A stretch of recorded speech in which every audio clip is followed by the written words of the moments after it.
requires me to make it so that I have lots of different private keys, and I dynamically switch from one to the other before setting up an SSH tunnel. Totally solvable problem, but I haven't implemented that. I want to make it so that when you say project, new project, there's an additional field which lets you enter a username at host of your choosing, and then you'll have to put an SSH up. You'll have to put something in your authorized keys file, and once you do that, then you'll have your project linked to that particular machine. So you could run one project on an Amazon EC2 instance with huge memory and whatever else. All the architecture is set up to make that very doable.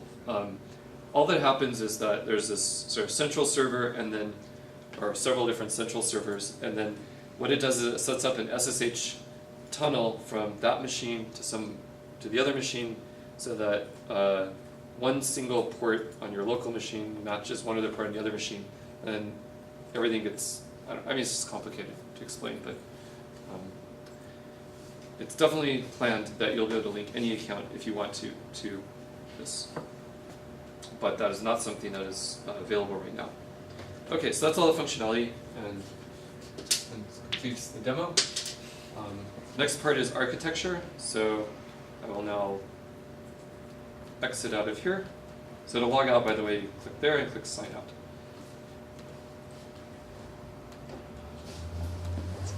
And it looks like I still signed in.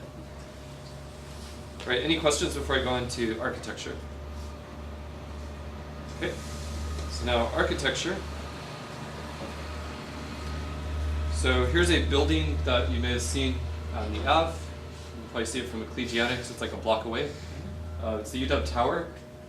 Right over here, kind of where my mouse is, there's a state-of-the-art server room that they recently built. And it's pretty badass. It uses water cooling everywhere, so when you walk around in there, it's really quiet instead of noisy. It has its own generator system. So a couple of months ago, when all power on campus went off in the whole area for a while, their power just stayed on no problem.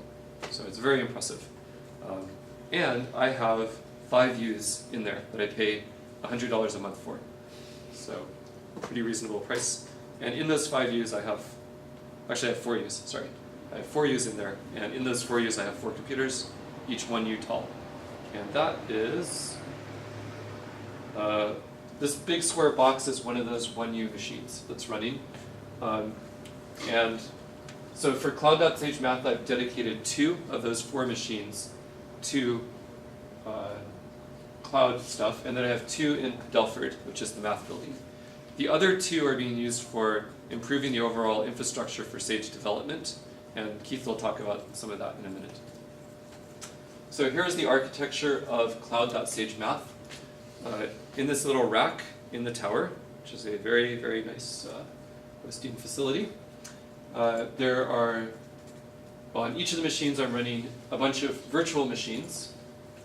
The virtual machines are things in boxes, so I guess I'm running 3 virtual machines, plus some stuff on the hardware. And regarding the machines themselves, which I know this is hard to see, I think I can click on a link and get, it hasn't disappeared. I don't know how long these things last, but I can get maybe a better version here.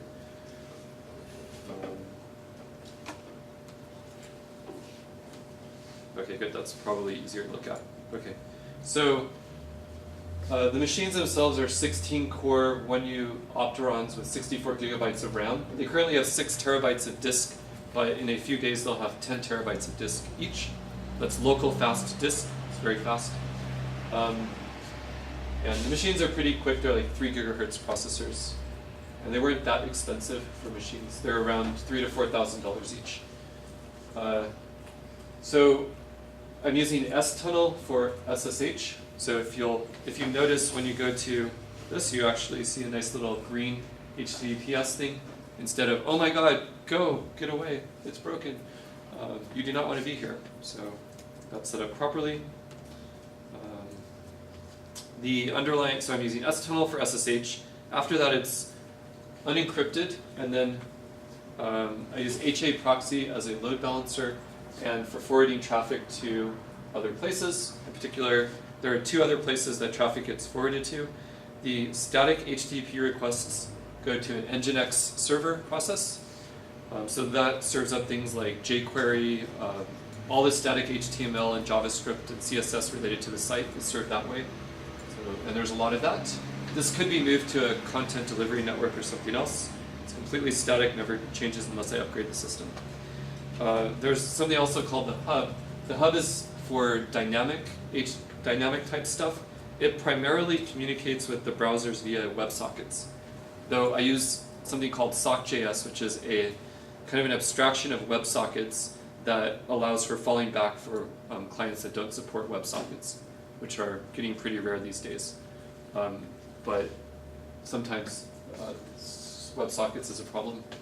So Hub itself, I originally wrote the first version of this using Tornado in Python, but then I got very frustrated with asynchronous limitations to Tornado and also Twisted, so I ended up writing the whole thing using Node.js, which is Google, it's basically Google V8, the JavaScript runtime that's in Chrome, but with lots of support for network and local file system access. And it's meant to be run on the server side rather than the client side. And there's actually quite a bit of code that gets shared between the server and the client. For example, all of the code for synchronizing documents gets run on the server and on the client, and it's exactly the same JavaScript code that's being run. So it's nice that I can do that, rather than having to implement differential synchronization in Python and in JavaScript, which is what I would otherwise have to do.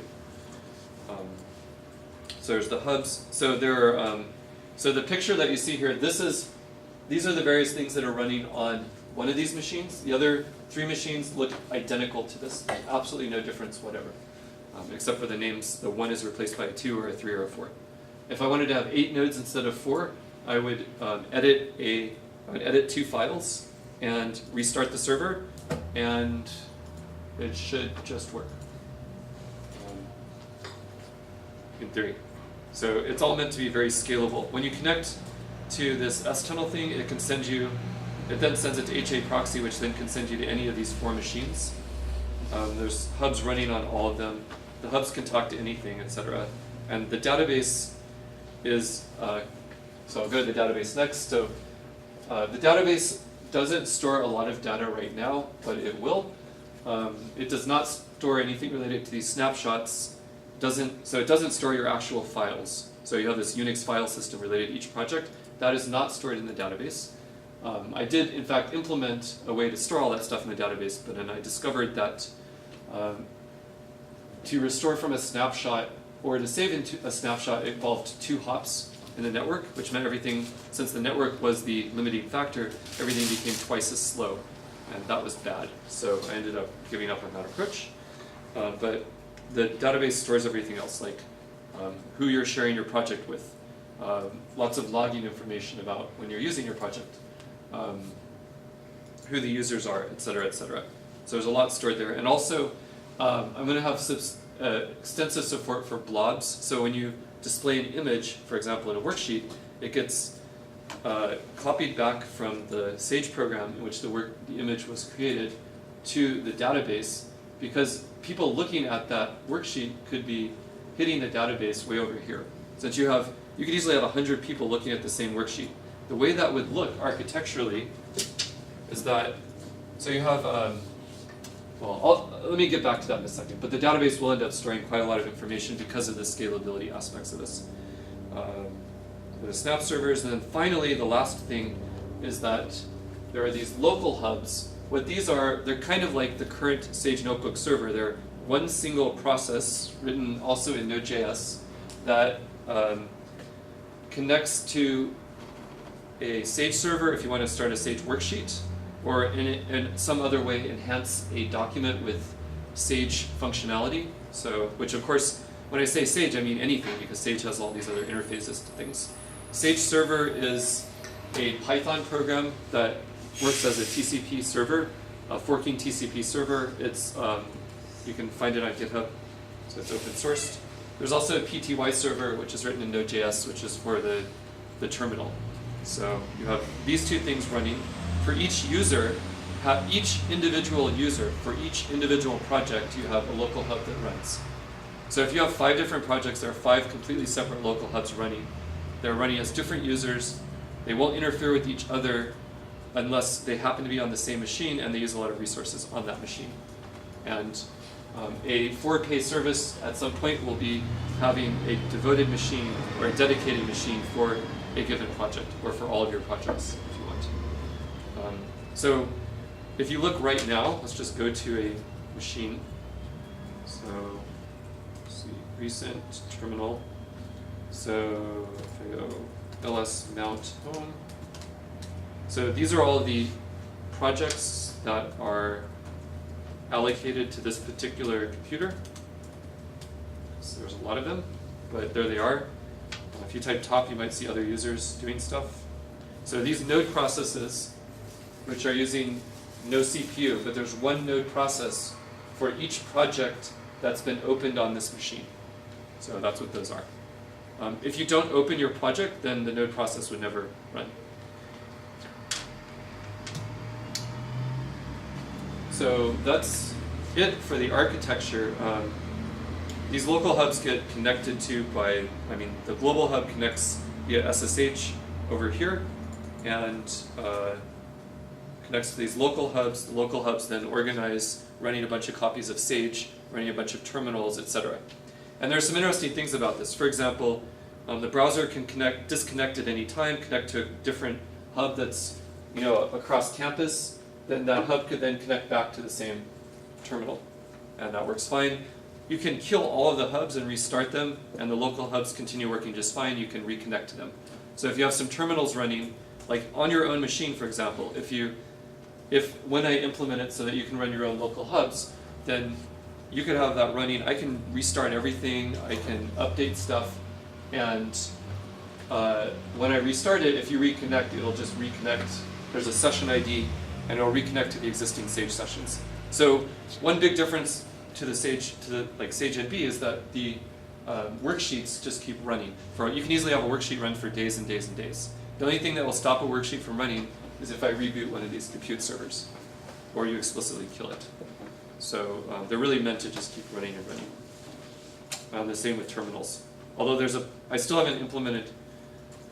When you're typing in a terminal, it may appear to freeze if the connection is dropped and resumed. In order to get around that, you have to close the terminal and reopen it in your browser, and then it'll be back. I just haven't implemented the automatic reconnection yet. There's one other thing about the architecture is that there's a virtual private network here. These virtual machines are not accessible on the internet. For example, the database nodes are heavily firewalled because I don't want anyone to connect to them except the hubs and the snap servers. But everything is running on a virtual private network. And the software I'm using is not OpenVPN, which you might think is the only possible choice for a VPN, but it's Tink. Tink is very different from OpenVPN in that it's a peer-to-peer virtual private network. So what that means is that there's no single VPN server here. So if 3 of the nodes go down, 3 of the whole virtual machine servers go down, any random 3, these machines will still at least be able to talk to each other. So it survives killing all the, it survives killing everything except one thing. So that's very nice. And what it means is that I could add additional nodes like at Amazon or other hosting services like served by or Google Compute Engine. And what I would do is I would just add the services, like some more machines like this if I need them, etc., to the VPN. And I don't have to worry about securing the communication between the different machines. In addition to that, I don't have to worry about making the way that the hub talks to the database be encrypted beyond the fact that it's running on a VPN, which is very nice. Also, you get to have one single flat IP address space that you decide on. So all the machines are all over the place, are all in this, put them in 10.1x.y. So it just makes knowing the IP addresses of all your machines and giving semantic meaning to the x and y a lot easier. So you have that.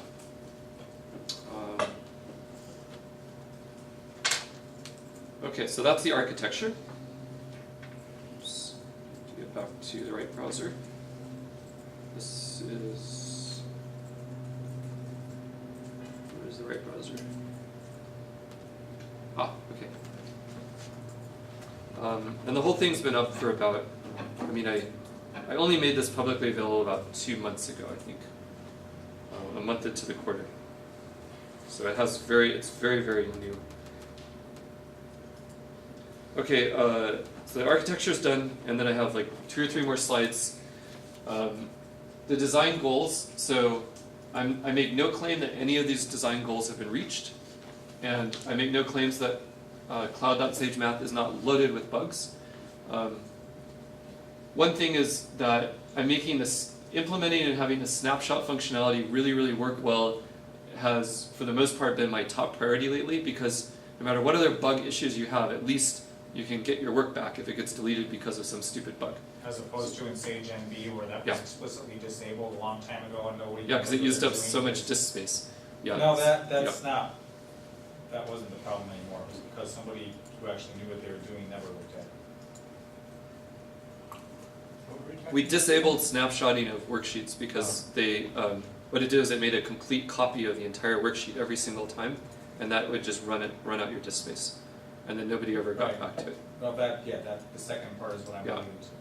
One issue is that like deduplicated snapshotting over time is a difficult technical problem that a whole bunch of companies have built their, like NetApp for example is built on, hey, let's implement deduplicated snapshotting. I mean, that's kind of like the core idea of that company, and I think you can find a million other companies like that, but very little in the way of good open source technology for this, which is why I want to advertise BUP as much as possible, because they are building something really cool that does deduplication and snapshotting, and almost nobody knows about it. There's probably like 20 web pages about this program. I mean, 20 places on the internet that mention it. So if anyone's looking out there, go to BUP. Look at github.com/bup/bup, because it's a GPL program, and if it gets better, it will really do a lot towards solving the problem of backing stuff up, far better than our snapshot does, I think. Okay, so the design goals, scalability, scale to 1 million users, so that's what I'm worried about. I don't mean 1 million simultaneous users, just 1 million users. So a user may be defined as somebody that uses the service at least once per month. But 10,000 at once. And I don't claim that the current deployment could deal with 10,000 at once. I doubt it could deal with close to that. However, the architecture is such that it wouldn't be that hard to add additional machines and increase the number. I mean, everything's just sort of scales horizontally by design. How many users are there in the current setup? That's a good question. How many users? His question is how many users are there? And I will show you by, let's see, I will query the database real time right in front of you. So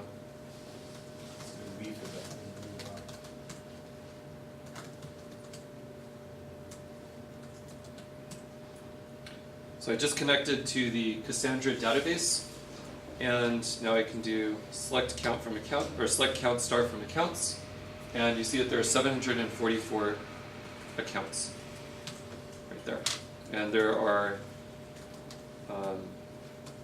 projects.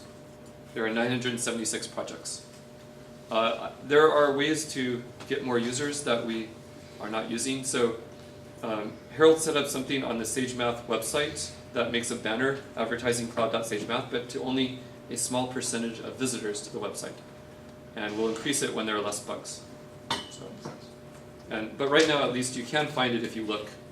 I've never actually seen the banner, but if you click right here, there is a link to cloud. But it's not like the main thing that you'll find here. And the main users, I think, well, at least the first 100 or so were the students in my class I was teaching last quarter, because they wanted to look at my notes, and I only made them available this way. But I haven't noticed any, usage issues with load at all. Because everything, I mean, it's like with the Sage Notebook, you have everything on one machine and it's all in one account. And here, each of your projects is on a different account and possibly on a different machine. So it really gets spread out a lot more. And also Node.js, you know how, well, Node.js is asynchronous in that there's almost impossible to do anything that blocks. If you want to read a file, if you want to get some data from a network connection, basically anything you do in Node.js, you do it and you have a callback function, and it does it little by little and then calls the callback function when it's done. Of course, you can make like an infinite for loop that messes this up if you're really bad, but it's unlike Python where you have lots of things that by default block. In Node.js, they went through and wrote everything so that the defaults don't block, and so it's by design meant to handle at least 1,000 simultaneous connections gracefully. So that's at the center of all the different pieces. That's what you have, and also. I wanted to point this out. So if you have a Sage session, so you have this Sage server, it's connected to this local hub, which is a single Node.js process. So in theory, this should be able to deal with 1,000 simultaneous connections, no problem. The local hub has connections to various global hubs. So you might imagine 10 of these global hubs, each of which might have 1,000 users connected to it. And maybe some number, maybe 10, are looking at this particular worksheet. From the point of view of the local hub, there's really just, in this picture, 4 different clients connected to it. Everything gets aggregated and then sent over as single synchronization messages when you're working with the worksheet. So there's like this tree structure so that the local hub only has to handle a reasonably small number of connections. Each of the global hubs handles a reasonably small number of connections, but overall you have maybe 100 people interacting with the same worksheet at once. So that's the architecture. Again, I don't claim that this works perfectly right now or is bug-free, and I think it'll be a lot of hard work to make it so, but it's the plan. Okay, so back to the demo. I answered your question about the number of users. Oh, Sage Days. Just opened a random worksheet. Okay, so the design goals. Ads are illegal at University of Washington. This was the very first thing I learned when I started consulting with the Center for Commercialization here. When I said I wanted to set up a server with ad-supported revenue, they said, hey, that would violate state law because then University of Washington is endorsing any product that's listed in an ad. And so they nixed that very quickly. So if you're going to have 1 million users, the amount of hardware you have to support and support people and so on is non-trivial, so you're going to have to charge if you're not having ads. So there will be some sort of fee for something, but that'll probably be a fee that only a small percentage of users pay. And I'm mainly thinking of charging for privacy, like GitHub does, rather than other things.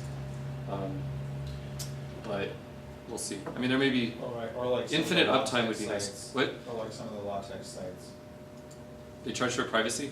At least some of them used to. Okay. Well, this will be a LaTeX site too, or this is a LaTeX site. Well, right. And I think that the LaTeX stuff, I think that could be in here could definitely rival what other LaTeX sites do, because you can run arbitrary programs to process your LaTeX in a shell, which you can't do on these other LaTeX sites. And you can use SageTech. Yeah, Right. and SageTech does work in here. I make it part of I always copy over the right thing into the global LaTeX install so that it just works. I guess you can charge for extra resources, right? Yeah, dedicated resources and Project privacy. that has, But I don't want to charge for things like how much time you can use it and stuff like that. or how many projects you can have. Yeah, exactly. Or how many accounts even. So, I mean, there will be a quota per project. Right now there's not even a quota per project, but I think it'll be 10 gigabytes. But you can have lots of different projects. But for the near future, there isn't a charge. No single points of failure is a basic design goal. So for example, I had worked with PostgreSQL as the main database for quite a while, but PostgreSQL has a single point of failure, and I know you can set up master-slave replication and blah, blah, blah, but you always hear horror stories about how that goes wrong. And since I'm designing the whole application from scratch, I don't need to like clunk in some sort of existing database. I can design it to work with another database, and so that's why I'm using Cassandra, for example. Cassandra is a database where you can install it on like 30 different nodes, and it replicates the data to at least 3 of them. It's configurable, it doesn't have to be 3. It's used by Netflix for 95% of their database stuff. It's used by Disney currently for everything. So it's used very heavily, and it's owned by the Apache software found or by Apache. It's an Apache project that Facebook originally wrote in open source. But the development's been super active, and I like it a lot. But it's a it's a major big database. It's not like it's the opposite of SQLite, but it's written in Java. It's the only Java program I've ever liked, but I do like it a lot. It's a Java program. Let's see it. And then the safety thing was actually everything used to be called Salvis. Salvis is kind of a Latin version of safe, and the idea here is basically you shouldn't lose your work, so that's why the snapshotting stuff is very important. This is not safety in the sense that everything is as private as possible. I'm not making that a huge design goal. I mean, it isn't the connection is encrypted and you have private projects, but my idea is much more that your data never gets lost and you can collaborate easily with other people, that sort of thing, but I'm not going to be obsessed with trying to keep the NSA from looking at stuff that's on here. Is it possible to save a project to a local machine? Not necessarily hide it as a whole. So let me answer that in a couple of ways. So in theory, it would be great if I had, it would be great if there were like a little download button. Maybe right here it would have a little download button, and it would just download the entire thing. And I actually, I want to have that, I just haven't implemented it yet. So actually right now you can download individual folders, but there's a size limitation, purely a function of the implementation. So you could download you could download your home directory. So that would be one way. Is that what you're asking? To make a backup? You can just, given your level of sophistication, I'll say that you could just make a terminal and then rsync from here to anywhere else. Like you just go here, go to your home directory and do rsync axvh. Nope. Okay. So you can Nope. go out. You can, there is no external, the firewall only blocks all incoming traffic to the virtual machines. You can send outgoing traffic. This could be very useful for spammers. What? That's going to disappear pretty soon as the spammers find it. Yeah. Well, what happens with Scan for passwords or SSH or... what happens with Amazon EC2 when a spammer gets an account? Then you'll get kicked off. But If they're a spammer, they're violating the terms of usage. It doesn't mean that the feature goes away. It means they're violating the terms of usage and they get kicked off. So you're willing The same to will happen maintain here. it. so Yeah. Yeah. And the same is true of Sage NB. It's been operating for 6 years, and you can make outgoing network connections from there. Except we keep disabling features. Yeah, but we've never. Because we don't want to There's no actively firewalling. maintain it, right? There's no firewalling of outgoing network connections, which I had planned to do with this. But all you have to do is if you use cloud.sage math for 5 minutes and it doesn't have outgoing network connections, you will instantly realize it's useless for you. Because typically the first thing a sophisticated user does is they make a terminal and they git clone. That's a really common thing to do. Like, you just go here, you're like, oh, I want to look at the BUP source code and start working on it. Maybe I'll do that in cloud. So you just go to your cloud account, you git clone, boom, and a few seconds later you'll have, unless GitHub's messed up, you'll have this BUP repo. And exactly, look at Wakaria, all these listed services are like this. They do not firewall outgoing connections. When you get an account out here, you sign a terms of usage agreement. If you violate that, you violate that. I'm happy to set up some sort of monitoring of outgoing connections, and if people are doing things that are pure abusive, boom, I eliminate their account, I firewall their IP address. But I'm not going to disallow being able to git clone. Literally, the first user besides me that tried to use this, the first thing I did was try to git clone 2 projects. And at the time, I was trying to do the backup stuff with Git and directly, and it turns out you can't make a Git repo which has Git repos inside of it because they're viewed as subprojects by Git. And this is actually a big problem for Sparkle Share and some of these other attempted open source competitors to Dropbox, that they can't actually share stuff that involves other Git repos. So there's a lot you see when people start using this. But yeah, so now I just typed that one command, I got BUP, and now I can just start browsing around in BUP if I want to. And I can just start editing the source code of BUP, which is nice. and it has good. It's a reasonably good source code editor. Like you have split screen, you can have multiple windows open at once and they're synchronized. You can do find and replace. You can do auto indentation, like you highlight a chunk and you can shift it to the left and shift it to the right and stuff like that. Change the font size. So tabbing, all that kind of stuff. So so in particular, you can use rsync to back up your home directory. One thing I've done often with some stuff I'm working on is I'll just push to GitHub. Just save and push to GitHub every once in a while. But yeah, you could just use rsync. The one thing you have to work a little harder, if you want to SSH into one of these machines, you'll have to set up SSH port forwarding. So you'll have to start SSH on the machine somewhere else, and then forward the port back. Like reverse port forwarding. But it's one line in SSH to do that. So for example, you could do SSH something with a -r, I think, to sage.math, and then you would have it that when you're on sage.math, if you SSH into a certain port on sage math, you would end up in this virtual machine. So you can do that sort of thing as well if you want to. And keeping the newest version of Sage installed, and I install Sage on here with everything I can possibly think of to install into Sage. So all optional packages that actually install, which is only like half of them, sadly, are there. And then a huge number, so not installed. You can see that a lot is not installed, but a lot is installed. There are a lot of things you wouldn't want to install, like GCC 4.6, but like all these databases, except the huge database, the one huge database I don't install, the Stein database. But there's also tons of other Python packages related to statistics, numerics, that sort of thing, like pandas and all this other stuff that Harold Shilley told me to install. Stuff for GIS, Geographic Information System stuff.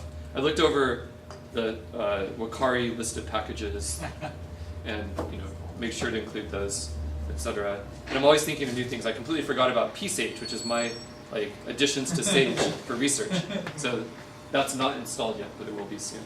So I'm trying to keep this have an extremely up-to-date kind of super Sage. It's a Sage that you can't even distribute legally because of GPL violations, because I install things into it that are GPL incompatible. But I'm not distributing it, and nothing's AGPL. So it's actually legal to host. Also, if you wanted to use Magma over the web, you can just wget a copy of Magma, or Magma somewhere, and use it in here.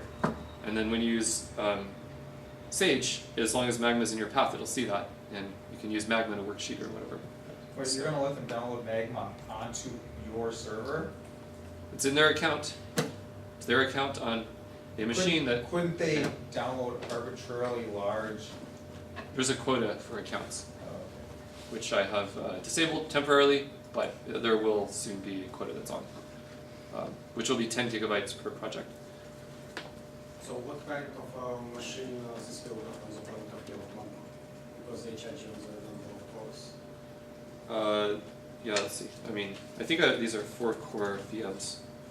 Actually, 8-core VMs. So this is where you can pay more to get more cores Yeah. and more memory or something. I mean, I'm just pointing out that a user. I don't know if I have to restrict this via license agreement, but technically, no matter what, you could install Magma, Mathematica, whatever, into one of these machines. It's technically very easy to do that. It's just a standard Linux machine. As long as installing doesn't require a root password, which maybe it does for Mathematica. I don't know. Probably does for Mathematica. License or something. Yeah. So one of the problems with Cplex, I think it was, Yeah. one of the linear programming tools we tried to use about a year ago, Mm-hmm. was that it would hijack the entire machine and would start using all 24 cores, and everybody's process would go to 1%. You remember that, I think? Yep, I do. So if you used it inside of here, Yeah. then you would be using the resources on that particular machine. I should show you so let me show you something. As things evolve, I'll change how accounts are allocated and where and what the VMs are, but let's see, conf. So I'll show you the file that, so I have a host file which helps me sort of keep track of which machine's which, and then I have a services file. And so So these are the virtual machines right now. If I want to add another machine, I just add another line to this file. And when I have a big Python program that's maybe 1,500 lines long. It uses Paramiku, which is an SSH implementation in Python. It reads this file, and it will automatically create and start up virtual machines and run certain services on them. So this group specifies the virtual machines, and then this group specifies the Cassandra nodes, and this group specifies the S-tunnel servers, the HA proxy servers, the Nginx servers, the hubs, and so on. So I guess the compute ones should have a block for compute. Or I guess there's no services that run on the compute machines. I guess they're determined by something else. I think there's a startup script that I think it notices that there's a home disk created on the machine, and then it will connect to the database and say, hey, I'm a compute server, use me. So if and when I start getting users that actually use the resources, so far I haven't had anyone ever use any resources that are noticeable, but that usage can be sandboxed inside of little virtual machines, and I can run quite a lot of these on a given machine. I can also switch to using LXC if I want to hide, or if I want to further refine the use of resources by individual users or projects. So. Because, I mean, it can happen that someone could be innocently using the linear programming commands in Sage. Yep. And start a process similar to the. I mean, my basic assumption is that if you have an account on here and you want to use all resources on that machine, you can use all resources on that machine, on that virtual machine. So it won't cause everybody else's computation. it will slow down the other people who happen to be running a project on a given virtual machine. It will slow down their calculations. Okay. If they're sophisticated enough to notice or care, then they might move their project to a different virtual machine. Okay. Which is not, there's not a push button to do that yet, but there will be. Okay. Because all it'll do is it'll do stop on that project, which is this button right here, Yeah. project server. It'll stop it so that they can't be doing anything further there. It'll make a snapshot, and then it'll restore the snapshot to the other machine, and then change something in the database, and then start the project server there. So about probably 20 seconds later, they'll be running on a completely different machine. That's completely sandboxed from the first one. So things can even get dynamically reallocated that way. Though of course, so I also think that only 1% of projects, if that, will be active at any given time. Most of the time they won't be being used at all. Is it possible to do this move automatically? So if it happens that there are two active users on a single machine and other machines are free, and they be separated? I might do something like give a pop-up that suggests you might want to move, or something like that. Or it could give a pop-up which gives two options: move or buy a dedicated machine. I mean, buy hosting on a dedicated machine, which may cost a certain amount per month. But again, remember, it's going to kill your processes. Put your files somewhere else, and then start up the server again. So all your worksheets will die. So I don't want to do it completely automatically. I don't think it's possible to move all the running processes. I think that's just impossible. You could also have a button that says, I'm about to do something that's going to hog your resources. Yeah. But you might not know ahead of time, though. Yeah. I mean, I want this to be kind of like Sage.math, but a lot better as far as people not having to worry about that. So they don't have to worry about backing up their files. They don't have to worry about accidentally deleting things. They don't have to worry about asking me for an account explicitly and waiting. Like over 7 years that I've been running Sage.math, or since 2008. Actually, no, 2006. How many accounts are there total? Like 350 total over all that time that have been made. And already, Cloud.SageMath, there have been well over 700 accounts made. And it can vary. I mean, you can do full Sage development now with Cloud. You just go to a terminal, download a copy of Sage. If you try to build it from source, it takes about 25 minutes because it uses the system-wide atlas. So you can build Sage pretty quickly. If you put that Sage in your path, then it will be used for worksheets. So you can start doing Sage development this way. It's But using the reverse SSH, it's exactly the same as using SSHing into yeah. SSH. Except this machine has faster disk access Right. and is faster processors. They're significantly faster than ones in Sage.math. So, I mean, a big point of this is that it should make it so there's more people doing Sage development, and with less work on the sysadmins and my part, basically. Okay, so that's architecture. Let's see, I have a slide here about code. Sage days. I've already mentioned everything here. So code, I use Python for the Sage, everything Sage related, like the Sage server stuff, everything related to the Python side of interacts. There's going to be some new Python code that like Jason and I were working on for 3D graphics using WebGL, etc. And also for administration and deployment. So all the stuff related to, hey, run this process on that machine, that's all done in Python. And BUP, the backup stuff, that program's written in Python. Node.js and so CoffeeScript code for the client and for all the other server stuff. CoffeeScript, by the way, if you don't know about it, is a preparser for JavaScript that basically makes JavaScript look like a weird combination of Ruby and Python. I mean, that's probably the best one-sentence description. It looks a lot like Python, but also like Ruby. So it's a lot better than writing JavaScript directly, in my opinion, as long as you use it with some amount of discipline. At this point, all the code in there I wrote, and I hope that changes. But just like with Sage at the beginning, it's sometimes really important to do a lot yourself. Some code's GPL'd, a bunch of code is BSD licensed, and then some code is not open source. But if you want access to the GitHub repository, which is private, let me know and I can give you access. There are a couple of people who have access. And I guess lines of code, or lines, not really lines of code, but there's like, that's some numbers about size. So there's a lot of code that was written, and then rewritten again, and rewritten again. Before you go on Yes. to the person stage of these, so can you just clarify the rationale for the BSD or non-open licensing? Okay, so rationale for each licensing choice at present. The Python code is GPL because it derives from Sage, and anything that derives from Sage must be GPL. I like the BSD license better overall. For anything web related, it's the way to go these days, or at least a permissive BSD-like license. And with Sage, there's no choice because Sage inherits from all these other programs that were GPL, so I had no choice on the matter. If I did have a choice, I may have chosen BSD.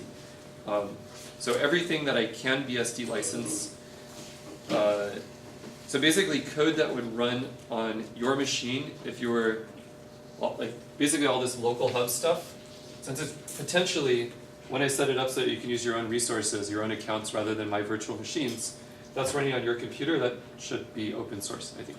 So you can look at it and see what's going on there. So it's open source and it doesn't derive from Sage, therefore BSD license. And I also think that there's potential of collaboration with IPython on the local hub stuff. Though IPython's very Node.js, or very, it's written in Python, whereas Node.js, or local hub is written in Node.js, so there's kind of a different language there. But in a way, local hub is maybe like a Node.js version of IPython. I don't know. Kind of has that feel to it. Yeah. But in any case, it just, there's no reason for it to be BSD licensed, and no reason for it to be GPL licensed, every reason for it to be BSD licensed. So the hub, this thing right here, and some of the administrative stuff is not open, and the main reason for that is because of the potential of commercializing the whole thing. If you really want to scale to 1 million users, it's hard to do that in a completely free open setting, unfortunately, and there are constraints that are put on by the university regarding commercialization of completely open stuff. In other words, they say that I can't make it open. So I'm not for now. Right, I'm reserving the right. So the university says that if you were to, that you're not allowed to commercialize something that's open? working with them, I am not allowed to commercialize this. I can't build a product around something that's completely open source. That is a constraint that they've put. So you can make part of it open source. Yeah. Especially if it's gonna be run on. Yep. But I can't make the whole thing open And source. the reason for commercializing it is, So it can scale up a lot more. Also, if it's a successful commercial product, then it will be a more sustainable way of providing funding for Sage development, which we do need. Since right now, we have money for workshops, but nothing else, or very little else. And I think that for Sage to grow by a factor of 10, as far as the number of users, it is necessary to get additional funding. If I could hire everybody in this room to work full-time on Sage for the next year, I think Sage would be better than if I couldn't. I'm sure you'll agree, but you're probably biased. But do you see what I mean? Like, imagine if this group of people were to work full-time on Sage for the next year at a reasonable salary. And this is a small company, right? A very Yeah, small company. he would write some compared to books. He'd write some Apple books. Or whatever. He would make all our hardware super awesome. Volker would would solve all the really hard problems. We'd do lots of web programming. We'd have good codes. We'd be evaluated, and et cetera, et cetera. So you see what I mean? And then Symbolics would finally get whipped into shape. And it's hard to do that in the current model. Okay, so that's it. right, and I guess the reason I ask is because of the concern with and you're gonna get to comparison with Sage MB, of the potential for cannibalizing. Yeah. That Yeah, Sage and I'll- MB could become a completely moribund project without an adequate replacement. Yeah. That's the discussion for later today. Yep, The that's on the future CGVs. calendar for later today. And another thing regarding, so the way the whole thing is architected, as I hope you see, it's not designed to be run on one computer. It's really designed to be run on a cluster that's distributed geographically. So probably it's rare that anyone else would want to set something up like that unless they wanted to commercially compete with what I'm setting up. So that's another argument for it not being open source. But you did say you would open source a single user version. Yeah, I want to make a single user version open source. So a single user version, in this picture, it's really just the user connecting directly to the local hub. And then you have the Sage server and the PTY server. And on your And it's not local really a file single- system, no maybe- snapshots. Yeah. Yeah, I mean the snapshot thing might not be difficult to implement either, but and single user might not be the right thing. It's more like single project, or there's a single Unix user there. That'd be like the IPython server, right? Yeah, Where it just would be starts very up much in a like- directory and Yeah. go. Yep. So that mostly is open sourced already, but that's not going to be my priority in the immediate future, but it could be a priority soon. Okay, now finally, comparison with the Sage Notebook. So I just have two slides. One is a list of missing features. These are features that the Sage Notebook has and that Cloud.SageMath does not have. And then the next slide is features that Cloud.SageMath has but the Sage Notebook doesn't have. Okay? And I will just run through this. So the Sage Notebook is completely open source. It's currently GPL licensed, but every single person I think that's contributed has said that they'd be fine with licensing what they can as BSD. If that were to be something that could move forward Sage NB, then I think that could happen. Except maybe Matish Patel, who's has Dropped off the we- list there. yeah, there's like health issues there that I'm aware of. But anyways, I think he did them under my place, so It's a gray area. yeah. I think we could get away with changing that, but documentation. There is literally no documentation for Cloud.SageMath, not a single line, except in my private repo. So that is a significant problem. However, you did just